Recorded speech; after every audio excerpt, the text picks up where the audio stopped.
but they won last night.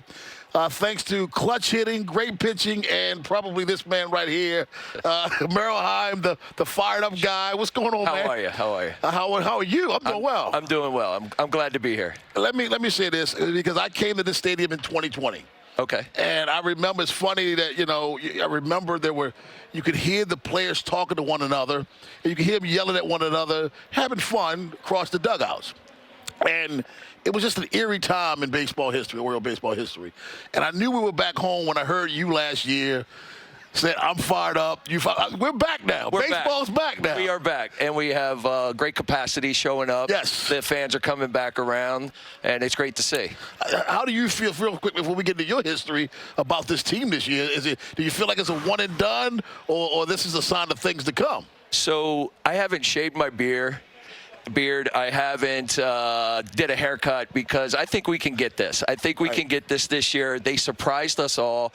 I went down in spring training. I saw them, and they were coming together well down in spring training. And when I came back, April was a little rocky, and then out of May, they just took off, and I'm happy to see it this year. Yeah. I'm glad. Last year was a huge season for us. I was still yelling last year, trying to get them fired up. But last year was last year. Now, Adley Rutschman gets a lot of credit for helping turn this stadium around, because you can landmark that as when the team turned around. But a lot of people don't know, May is also when the home run chain came into existence. May 1st. May 1st. May 1st. Something that you know a lot about. Tell us about the history of the home run chain. Wow. So the home run chain starts a little deeper in the roots of the organization. There's our famous beer man, Fancy Clancy. That's Clancy, my guy. And so he decided to get married to Denise that works here also. So when he announced that he was getting married, I told him that I would make it to his wedding in Vegas. So we were on Fremont Street, walking around, having a good time before the wedding, and I saw a kiosk, and they were selling every chain you could think of. Any team you could think of. So I walked over. First one I gravitated to was the Orioles. Right. So I started wearing it. My wife clowned me a little bit about it. She said it's not her style. And I said, so I'm definitely wearing it now. Yeah, I mean, it's got to be some carrots on it. Now, Tony Saunders' son. Yes, Logan. Fell in love with it. Logan did. Yeah. And then from there, I think it was Rudnick Odor and Robinson Torritos. They kind of adopted it, didn't they? So it was a Sunday game against Boston. I remember it like yesterday. We were hanging out. It became a rain delay, and we were going into like 6 or 7 o'clock. Right. And I was like, I got to go. It was just enough for me for the day. So I told Logan, I said, please wear this. It's going to bring us good luck. We're going to take the series. Everybody knows how important the series is against Boston. Right. So I was like, wear this.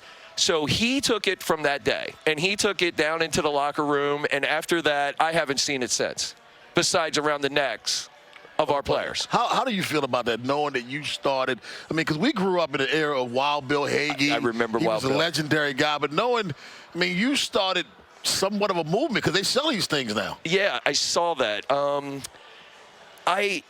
I'm just glad that it brought camaraderie for the team, and they were trying to outslug each other for it. Right. To me, it still hasn't even hit. I don't even think that it's my chain anymore. I don't. Might not be. I don't think it is. Will your anymore. wife wear it now, though? I'm not sure. No, I mean, listen. Look, nobody's watching this. You and me talking. Yep. We're both born and raised. We're Baltimore guys. Yeah. We grew up loving this team. Absolutely. They're wearing your chain, Merrill. Wearing your chain. And it still doesn't hit me. I try to stay so humble about it, and I just try to come down here and just still be me and cheer on the team and let them know that I'm going to be fired up no matter what happens. Right. I'm here for them, and I always have been. You know, they're bars that give the home run chains out to the bartenders at the end of the night. Oh, wow. Best night. I need a different job. This has become a part of it's pop culture almost. Who's your favorite guy to sport the home run chain right now? I have one. I want to hear yours. Man. Ryan Mountcastle and I have a good history. Last year, I have a quick story if I could share it with you. Go ahead. He hit the 31st home run last year, and I ran to the flag court, and I waved the kid down, and I brought him, and I had him sitting in Section 18, row 1, and I was trying to negotiate with Ryan. So the boy, Ryan, said he didn't want anything to do with it. So I turned around and I said, I'll buy the ball. And I won't disclose what I bought the ball for. But I have the ball. And then his jersey went on sale, and I looked at my wife and I told her, there's no way I'm not coming away with that jersey from that night when he hit the 31st. So I have the ball and the baseball. So when Ryan wears it, it's a pretty good feeling. He's my favorite, too, because he does so many things with it. He bites down. He kind of has some swag with it, a lot of swag. Earl, thank you very much. Oh, my God. A pleasure. Keep being one of the #1 Oriole fans so around. much. Thanks a lot, my friend. I appreciate you guys. We're not